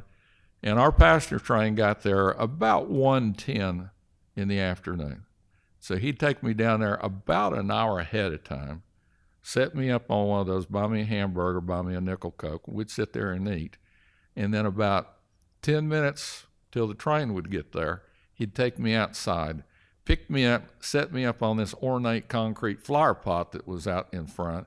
That way I'm way up tall and I can look over the heads of everybody and watch the Zephyr come in. And it was always really something to watch. People today, they don't understand back in the pre-1970s, or at least pre-1960s, it was the thing to do to go down to the depot and watch the train come in. You might not know anybody. You might not know a soul that was on that train, but you went down there to see who came into town on that train. And that's what we did every Saturday midday. If I was a really good boy, he might take me back at 5 o'clock, and we'd do the same thing when the train went back. But that's what got me hooked. But then the thing that really got me into taking pictures was I'd grown up with these trains. It's the summer between my 5th grade year and my 6th grade year. I knew everybody down there at that depot by name, thanks to my grandfather. And I start hearing that they're wanting to kill that train. And I just couldn't stand it. So I started taking pictures of it. So that's what got me started. So my first pictures was in 1967. By the time I hit junior high, I'm taking more pictures. And it became kind of a little fun thing to do when I was like an 8th grader in junior high. By then, we had lost all the passenger trains around where I lived there in Wichita Falls. And we started hearing that they were tearing these depots down all over. And I talked to them, and would y'all take me and let me go shoot these train depots? And it started out being every depot, say, within 25 miles, every one of them. And then we kind of branched out to maybe 50 miles, and then it became 100. I was with my wife on the day Elvis Presley died. We weren't married yet, but we were down in San Angelo, and we were down there. We started that morning down there around De Leon and Comanche and Brownwood. I'd never been down there. There was depots to be found, depots to take pictures. So we get to San Angelo, we find that depot, and I'm taking a picture of it, and it's 110 degrees. And we were hot and tired, and we saw Dairy Queen 1 block from the depot. And we go to the Dairy Queen, and we're in there eating our ice cream, and the radio's turned up nice and loud, and they break in, Elvis Presley is dead. I never will forget that day. So I've been a historian going way, way back. I can tell you exactly where I was and what I did the day JFK got killed. I know all these passenger trains when they made their last runs and stuff like that. To me, that's important. I'm not meaning to wave my flag, but when I'm gone, if I don't have this information recorded in these books, it's gone. We've got new generations that have no idea that a passenger train went to Allen, Texas. Also, what I feel sorry for him is there was just a mystique about looking out the window and seeing people do their wash, on their back porch with those old ringer washers, and then as you go to the next town, you'd see somebody playing a guitar on their porch. It was just, and people waving, and it was just a certain mystique and emotional connection you had with the landscape as you drove by. I wish you could tell that story to my grandmother. Like I said, our backyard backed up to the railroad track. The Fort Worth and Denver was the last major railroad in the state of Texas to still run steam engines. And I remember we kept them till August of 1959. Now, I was just a little kid, 3 years old, but I remember them things. I also remember what it was like to grow up in a home where you didn't have a washer or dryer. You had to take your clothes to a laundry and wash them, and you didn't have money to get them dried. So you'd take that wet laundry and you go back home, and while my grandfather had me and we're doing the laundry, my grandmother's out there putting a little old plastic clothesline up between some trees and stringing it up, and we would put all her clothes out there on that, and she would get so mad when she'd hear a steam engine coming, because there was all that old oil black smoke, and it would come getting in, and it would just mess up her fresh laundry, something awful. And she didn't like it. I thought it was funny as everything. I did. I loved it because I also knew if it messed it up good enough, Grandpa was going to have to take me back over there. We'd do it all over again. But then we lost the steam engines in August of 1959. That was the end of all that fun. So once again, people today, they don't remember that stuff. They have no idea what it was like. You tell them you used to wash the clothes outside, and they go, "You did what?" That's exactly what my girls would tell me now. Mr. Goen, there's another king of music that you experienced on one of your rail trips. I had the good fortune of being with you on one of your semaphore safaris out to New Mexico.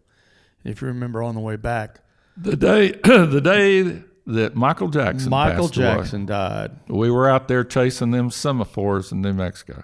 Oh, that's right. Anyway, my question is... well, wait, there's one more that died the same trip. Uh-oh. Yeah? Come on, think. Was it Charlie's Angels is your clue. Cheryl Teagues? No. Farrah Fawcett? Yes. Oh, yeah. She did die. Yeah, same trip. Yeah. Yeah. My question actually was, you spoke about how many books you've written. This is book number 4. You got 4 out of 7. Well, this is the 4th one in this Passenger Trains of Texas series. Right. It's my 12th book total. So the question is, how do we acquire one? Where do we purchase it? For those watching TV, how do they order a book? Okay, for the ones that are here today in person, my lovely assistant who is sitting back here in the back of the room that answers to Marcia for some strange reason, she'll sell you one. If you don't get one here in person, and by the way, if you get one here in person, I will sign it. If you don't get one here, you can go to my website, which is www.texaszephyrpublishing.com, and you can order them online. Did that get us answered? Yep. Okay. Yeah, the older I get, I forget stuff. That's why I lie so much. I have to make more up. I have a couple of questions. First of all, when I was a kid, I used to love watching the conductors waving from the caboose and everything, but all these pictures of your trains, I didn't see any cabooses. Well, that's because these are passenger trains, and they didn't normally ever use cabooses on passenger trains. Okay, I didn't realize Yeah, that. cabooses were basically for freight trains. Okay. Well, that's not cast in stone. I have seen cabooses on passenger trains, but that's primarily a caboose was for freights. Well, I miss those cabooses. I do too, yeah. But also, you showed a picture of a train in College Station. You didn't mention how the city of College Station got its name. Well, I'm going to assume that's because it was a college town and they had a station. Yeah, it wasn't a town. It wasn't a city. It was just Yeah. a train station there. Yeah, its main deal is because that's where they located that college. But then And- when they did make a town there, they Yes, named it yeah. College Station. Yep, and there was 2 depots there. The Missouri Pacific had a station, and then the Southern Pacific, or the Texas and New Orleans, they had one. The SP station is over there where there's a parking lot now. I think the city library is right in through there, but it's just a parking lot. It is fenced between the parking lot and the railroad track, but that's where that SP station was. The Missouri Pacific station was over there at the far southeast end of that big curve that goes through town. You know, the railroad runs down the middle of that one street in town with people's houses right there. And the depot for them was just right around the corner. And I think I've got I think I've got the College Station Depot in my book. I'm almost ashamed here. I can't even remember what photos are in my book. But I started writing that book last January. And that ended up being a hard one, but oddly enough, it ended up being the quickest book that I ever put together. I started in January, and it was already at the printer in August. I want to follow up on her question. My father's uncle went to A&M back around 1910, somewhere in that neighborhood. And the only way you could get to Texas A&M was the train. Yes. There were no roads. Yeah. You could, first of all, they didn't have any cars, but there were no roads. So if you wanted to go to Texas A&M, you got on the train. The other interesting thing about College Station is the Southern Pacific Depot, if I'm not mistaken, was a whole lot smaller than the Missouri Pacific one. But the Missouri Pacific just operated that little Texas Triangle over there. And I'll get a rise out of Skip here. SP had the Sunbeam and the Hustler that went to College Station and Bryan both. And those 2 railroads crossed each other, I think, 2 times in between Bryan and College Station. They couldn't make up their mind which one wanted to be on which side of the tracks. So they just kept crossing each other till finally they yanked the crossings out, and now they just kind of come through on just 2 main lines. Yeah, unfortunately, I was born in '70 when the last train was going, according to your presentation, and so I've kind of missed all that. I was wondering, what was I keep thinking of a magical lore, if you will, of the passenger train, like being inside of it. I was wondering if you could comment what you've heard or your experiences. I never really had a chance to notice that. And the second question I had, like the passenger train, and then also the final one was, is there something you would offer after seeing all this and analyzing the history of it, like that Amtrak could maybe learn from? Well, the first part, and I'll probably forget that second part. You may have to re-ask. By the way, you can tell he's a distinguished pedagogue. About the service that was on the train. Let's just talk about the Missouri Pacific's Texas Eagle, not to be confused with Amtrak's Texas Eagle. Don't even go there. 2 different animals. If you were riding the Missouri Pacific's Texas Eagle, say down to San Antonio, you would have had sleeping car service because the train left St. Louis late, about 5:30, 6 o'clock in the evening. So as it was coming down through southern Missouri and through Arkansas, you would have been in a sleeper. And if you couldn't afford a sleeper, you were sleeping in a coach. But that's basically what you had. You would have hit the Texas state line over around Texarkana or Marshall or Longview early morning. They had dining cars on that train, so you could have gone to the diner. You could have had, you would have started your first meal, might have been dinner coming out of St. Louis. And then you would have had breakfast over in Northeast Texas. You would have had lunch on the train by the time that it got down, say around Hearn or Taylor. You would have needed to have finished up eating by Austin because the trip was fixing to be over by the time you got to San Antonio. Coming back, they would have served dinner probably right after they got out of Austin or around Taylor. And so you would have had that. You had coaches. You had reclining seat coaches that would tip way back. That helped you sleep in a chair car as you were going down the tracks. Most families and most passengers just rode the coach. It was a lot more expensive to get that sleeping car, just like it is today. It wasn't that bad back then. It's pretty bad now. There would have been lounge cars. Like somebody said, it might have been Tom, you were allowed to get up and walk around. Not all Missouri Pacific passenger trains had dome cars, but we were lucky here in Texas that the section that went to San Antonio and the section on the Texas and Pacific that went out to El Paso, they both originally had dome cars. And they only had that one dome per train, so you fought for your seats. That's where the prime real estate was, is to ride up there in the dome car. But it had lounge seats up in that. I think there was a little lounge section down below. So when you were going through the dome car, it was actually two level. You went upstairs to get to the dome. You went down to go under the dome. You had mail service, first class, storage mail, parcel post, all that stuff went on the head end cars. Head end cars, that means that's the cars up at the head end of the train. That's where your baggage express and mail went. And the revenue cars are the cars in the back where the passengers went. The revenue meant that's where they were making their money off of the passengers. The RPO car was pretty much first class mail being sorted while the train's going down the track. So they would pick up sacks of mail at the towns they stopped at. They would also grab sacks of mail at the towns that the train did not stop at.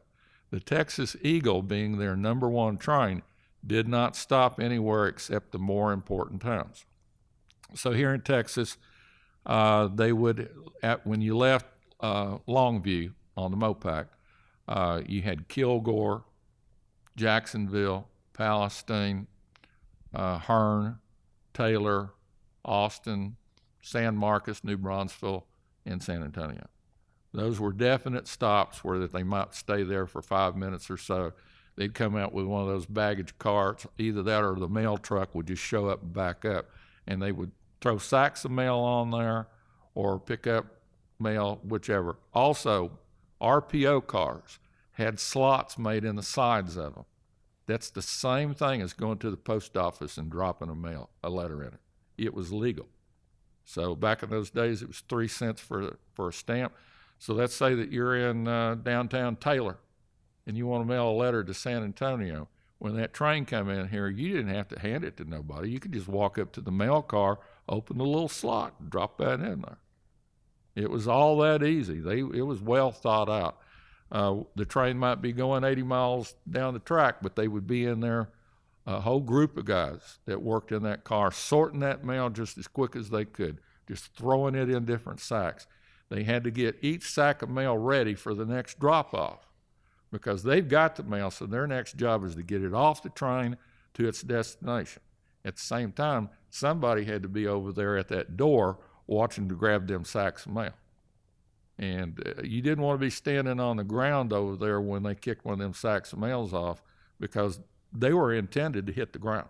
There was nothing to catch that sack of mail. They would grab the sacks of mail off of a mail crane, but that's how they grabbed the sack to go on the train. To get the mail off the train, they just kicked it off. And you didn't want to be the one there, or you get a face full of first-class mail. And that happened.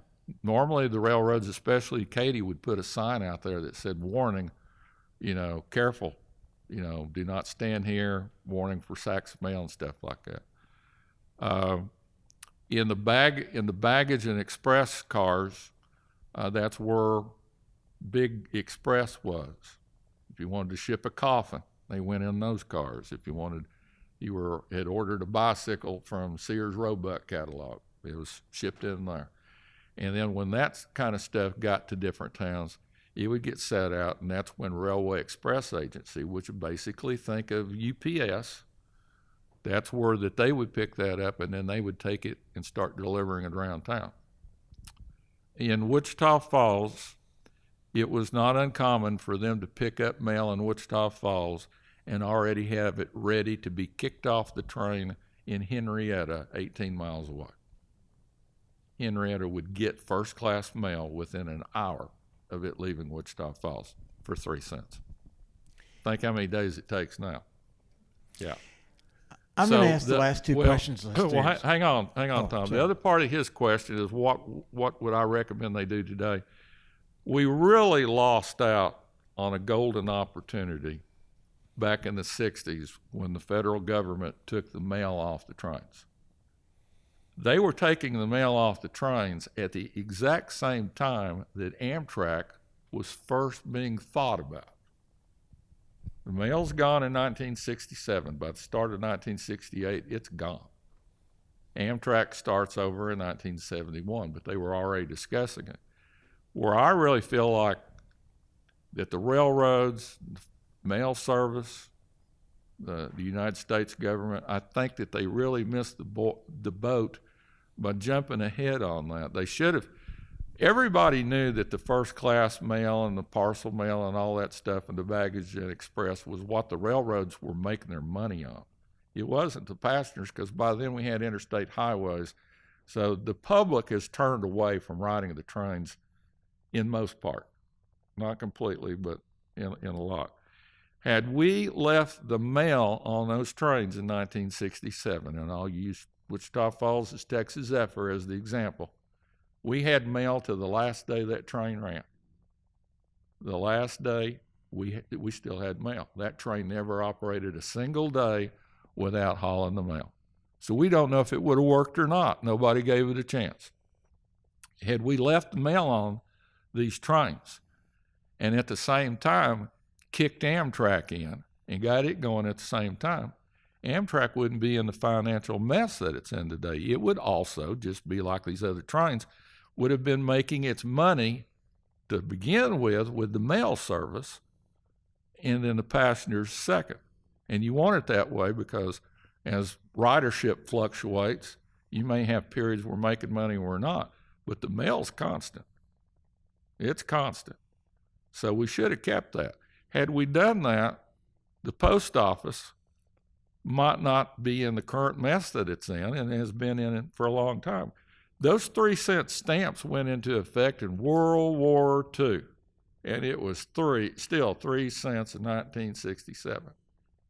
Look at all those years that it stayed the same, and they weren't losing money, and the railroads wasn't losing money. It worked. It was a good combination. But if we had kept all of it, I don't see, like right now, it'd be almost impossible to go back and do it. But could you imagine what would happen if we had Amtrak and put mail back on them? Then you've got that constant money coming in. I ever so often, especially this past week because of Tower 55 about to be torn down, I've been watching a lot of that virtual rail.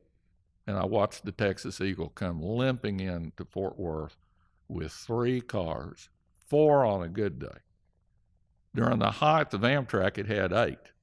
And as you saw from my photos back in the 60s or 50s, when the Texas Eagle was running independently as the Missouri Pacific, look how many cars was on those trains. You saw that one, there was, 15, 16 cars on there. They were making a ton of money. But the government didn't protect them with the mail.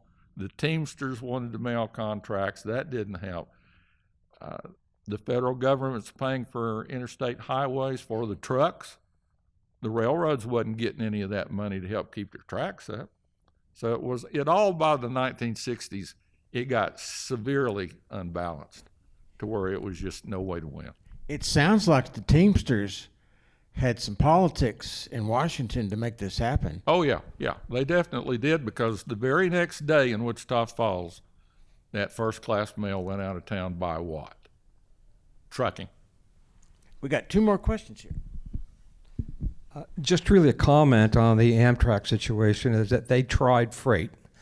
They had the express service for a while. The freight railroads got mad at them about that because this is a passenger train.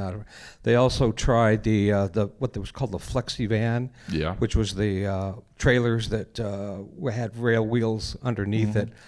And they ran into a lot of problems with that. And they did make quite a bit of money with the refrigeration service. But it was a passenger, supposed to be, they saw it as competition with the freight, so they didn't particularly like that.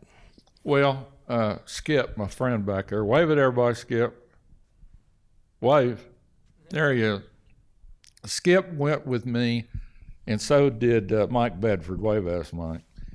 I took them on what I used to call semaphore safaris. I don't know if you know what a semaphore is, but it was an old form of railroad signal. It had an arm.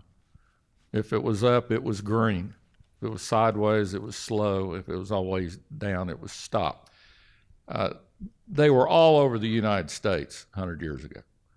And over the years, they went to modern signal systems, you know, searchlights, all automatic stuff. And the last ones anywhere around was up in New Mexico. And I took these two guys and we went up there and started going on what I call Steve's Semaphore Safari. And it was to go around and find all those last remaining semaphores, which I believe there was 63 of them left when we started. And you got to imagine the hundreds of them that would have been between Chicago and LA on the Santa Fe alone. But there was only like 63 of them left. And we would go up there, and that line through Raton Pass only sees one train a day. It sees the westbound Southwest Chief, and about 3 or 4 hours later, it sees the eastbound Southwest Chief. No freights on it at all by then. It was all just 2 Amtrak trains a day. And Amtrak was running those cars that you're talking about. A normal size Amtrak train, after they took all that stuff off the trains, was about 8 cars. But when they were running all those trailers and those vans and all that stuff that you mentioned, on a videotape that I've got, I actually sell, I'll plug it here real quick. I've got some of those Amtrak trains going over Raton Pass with as many as 29 cars. And they were making serious money. They'd come out of Chicago with some of it, and then they would stop in Kansas City and pick up a ton and haul it out to California, and coming back, it was just the same way. And yes, the major railroads, in this case, it would have been Burlington Northern Santa Fe, started kind of, you're cutting into our freight business, you're doing this. But at the same time, that's what was really helping keep Amtrak going during that time period. We went up there every year, and after making about 3 years worth of trips up there, it's gone.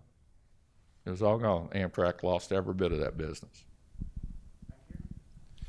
Yeah, you were talking about how the railway mail service went away in 1967. In 1964, the Postal Service put up a state-of-the-art mail sorting facility in Texarkana and spent lots of money. It was touted as being one of the best ever designed. It was computerized. In 1965, Lawrence O'Brien was made Postmaster General. He was a holdover from the Kennedy administration, and the story was that he knew where some of the bodies were buried. And within a year, he took all the mail off the railroads, and miraculously, his, I think, brother-in-law got a bunch of the contracts for hauling mail in the Northeast. Yeah. And nobody would touch him because he, the story I heard is he knew where some of the bodies were buried, and LBJ wanted to stay on as president, so they just kind of did hands off with him. But within about 2 years, Railway Express was operating as a deficit because with their model, they had to share capacity for the mail trains with the United States Postal Service, and it completely pulled the rug out from under Railway Express Agency.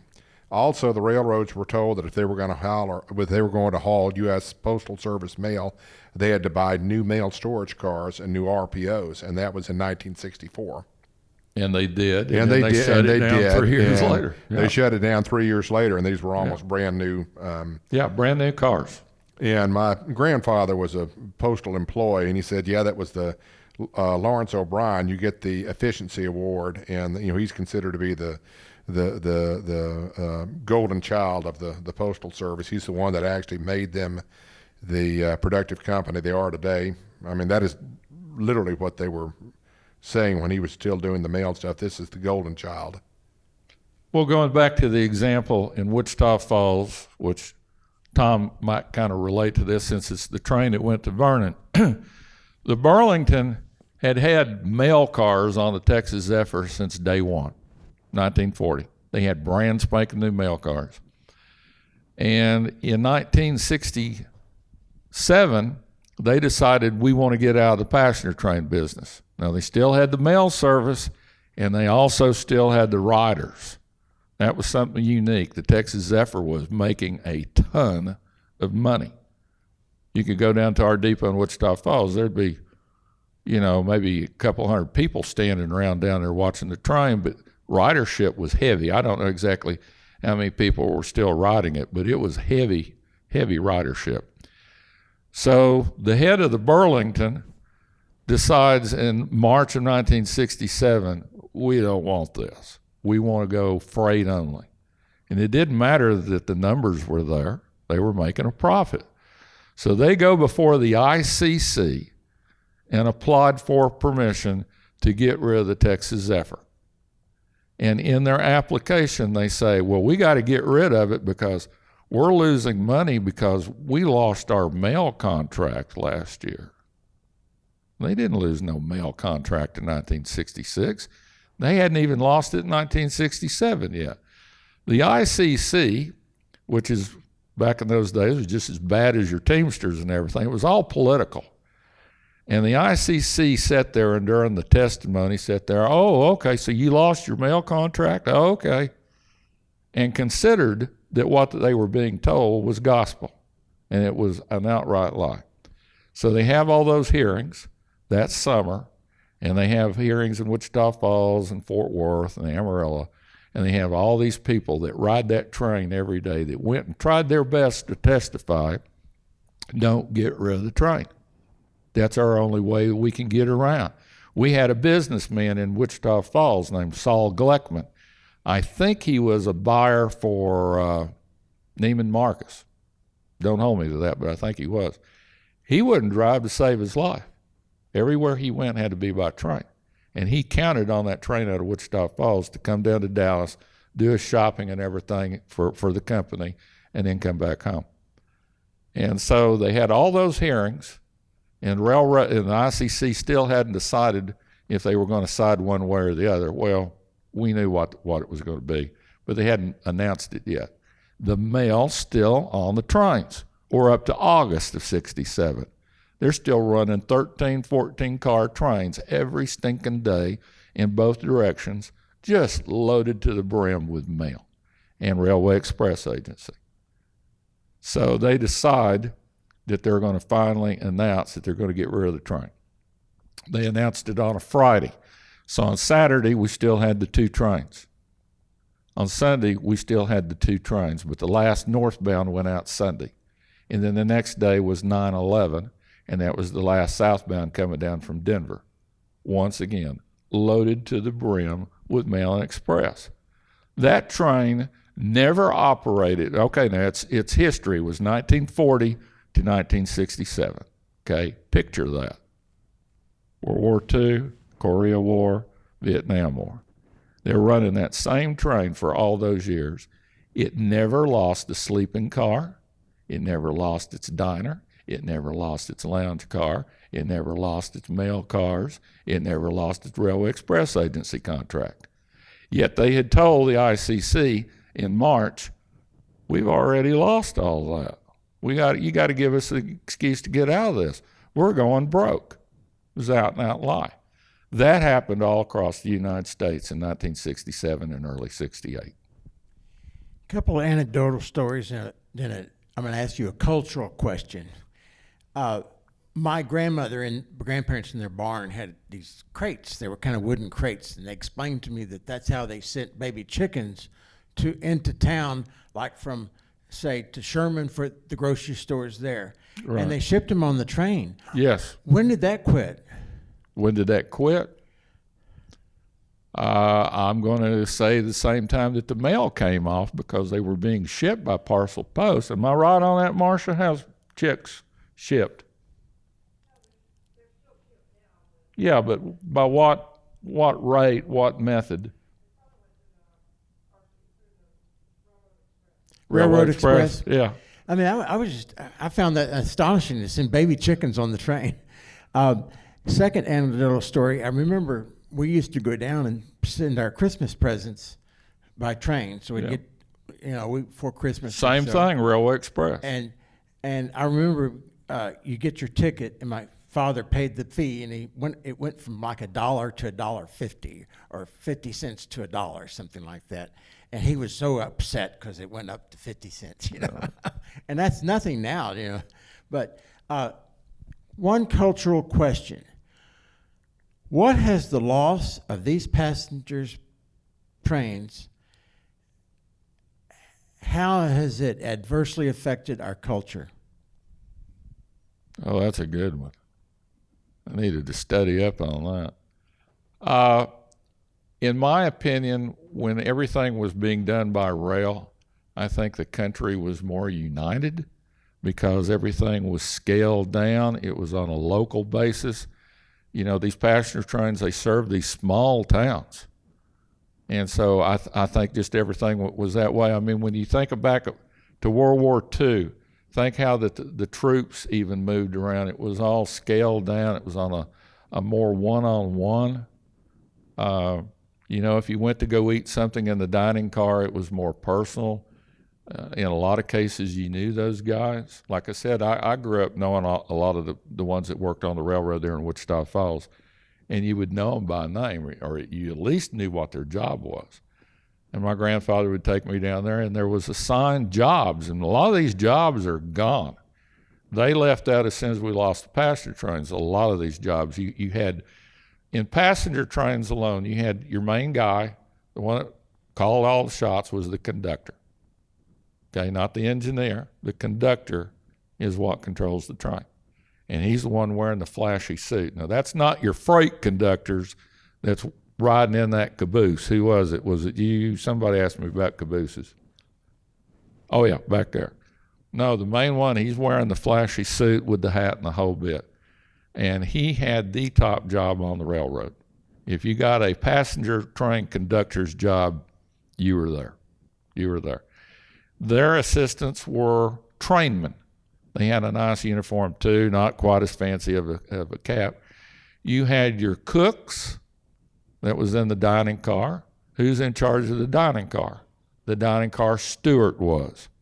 He's the one, he controlled everything. He didn't cook anything and he didn't serve anything, but he made sure that it came to your table just the way it was supposed to be. You had red caps at the depots that would help you get your luggage on the train or off the train. Like here in Dallas, there was a ton of red caps that worked out of Union Station. You'd come in like in a taxi cab. You didn't drive your car down there. You came by taxi. You get out of the taxi, they'd already be out there to meet your taxi. They'd get everything that you had that was going to go by train. They'd walk you in. It was first class service, no questions asked. Railroads didn't tolerate shabby service until the 60s. Now, this guy said was president of Burlington that wanted to get out of the passenger service. Here's what he did to the dining cars. The Fort Worth and Denver's commissary was in Fort Worth, and all the dining cars would get stocked at the commissary every day right before that train left out that afternoon to go to Amarillo and on to Denver. And they would stock that with steaks, all kinds of stuff, salads, you name it, fresh rainbow trout. All that was on those dining cars. What do you think was the first thing that he did to try to kill? He needed to get rid of the public. He was not getting rid of the public. What did he have to do? He sabotaged his own passenger service. That train would leave out of Fort Worth on most nights without a steak one being in that dining car. And he did it deliberately. The ones working for the railroad didn't like it. The dining car steward wanted steaks. He wanted rainbow trout. That's his job, is to serve the public. That was like a number one restaurant on rails. And the first thing they did is they started taking all the food off in the hopes that it would run the public off. Well, in our case, the public stayed tough and they kept riding it. They might have taken a bag of Tom's peanuts on the train, and that's all they had, but they still rode that train. Well, I remember if the air conditioner broke, they didn't fix it. Yeah. And this would be in the middle of summertime. The Katy did that deliberately. They were another railroad trying to get out of the passenger train business. Here's what the Katy did. They painted all the roofs of their lightweight passenger cars black. What do you do with a black roof in summer? And they did it deliberately so that they would heat up. The cars would get too hot. The air conditioning couldn't maintain it. The air conditioning would then shut down. Before long, nobody in their right mind wanted to ride that train. Now, during the winter, it might not be so bad, but nobody wanted to ride that Katy train anywhere in the summer months because it was too hot. It was done deliberately to run off the public. And we just had a loosey-goosey deal with it. The ICC should have stepped in and put a stop to a lot of this stuff, but they were getting their pockets greased by other sources other than the railroad. I think in my last book, I make the comment, in these examples I'm giving today, everybody come out on top except the United States American public. We got tanked. It was terrible, and that's why we lost all the trains. Now, a few railroads tried to do the opposite. Santa Fe, good old Santa Fe, they would have still been running passenger trains today had it been favorable for them to do it. They did not want to get out of the passenger train business. To a certain degree, the Union Pacific originally didn't. But before you know, it was like just dominoes. One would cave in, and then there went that connection saying Kansas City, and then somebody that went to Kansas City, that railroad got out of it. And before you know it, there was just nobody that was left. One thing I miss about the trains, between the cars, the passenger cars that is, there was always a door and you could look out. Now here I'd be 11 years old sticking my head out, and you could see these telephone poles just one after another. Yeah. And they always left those doors kind of halfway. There was a door here, and then I'm sure there was another door, but they would It's leave it Dutch open. doors. But they would leave it open for the public to stick their heads out. Boy, they won't let you do that now. Yeah. When Skip and me were up there in New Mexico, we finally decided on one of these trips we're going to ride it by these semaphores. And I knew where the semaphores were. So I went downstairs and just kind of lurked around, tried to nobody see me. And I knew when that next semaphore was coming by, and I'd throw that Dutch door open, and I'd stick out with my video camera, and I'd shoot us passing that semaphore, shut it real quick before somebody came down and caught me. And then we'd go 5 more miles. I knew, okay, the next signal's coming up. I'd do the same thing. You can't do it there. You used to, but now they will chew you out. Well, that was standard game back in the 50s and Yeah. 60s. I remember going to Union Station extra early so we could get on that dome car. Yes. Or it might have been the Highland Park Station. I don't remember. But people, I mean, they would, it was like after Christmas sale at Macy's, people rushed to get on that dome car. Yep.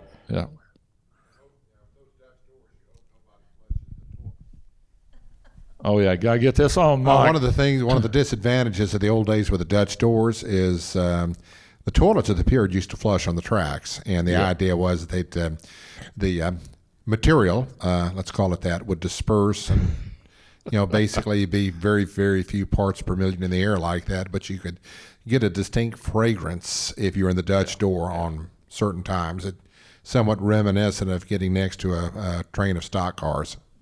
Yeah, a lot of people don't realize that these passenger trains way back, when you'd flush the commode, it went. And there was usually signs in the restrooms that said, do not flush the toilet while train is in station. Like if it was stopped at downtown Dallas, you don't want somebody going in there and flushing the commode right there on the platform. It wasn't until Amtrak took over that they started fitting these new Amtrak cars, these superliners, had these self-contained deals where they had, a holding tank that would, collect your material, and then they would unload the material when the train got to San Antonio or Chicago or something like that. Well, also I'll follow up with this story and then we'll close. But they would throw food out. The dining car would throw food out, particularly out in the country. Well, between shall we say, the bathroom and throwing the food out, it attracted rats. And then if you have rats, what does that attract? Snakes. So railroads were notorious for snakes being around because they were waiting for the rats to come up and eat the debris. Well, that brings up a couple quick stories.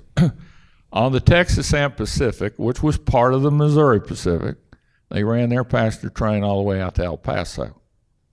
And they're wanting to get rid of it. And the MOPAC wants them to get rid of it. So the first thing that they did out at El Paso is they started cutting jobs. And here's the jobs they cut. The car cleaners, the ones that swept them out, the ones that took all the trash off the trains. They took the dining car staff off of it.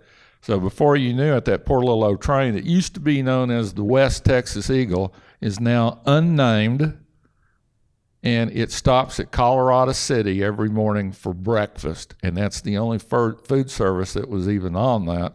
And the trains were dirty. They hadn't been cleaned out in years. The air conditioning no longer worked, and it was all just to run the public off. That's the only reason that they did it.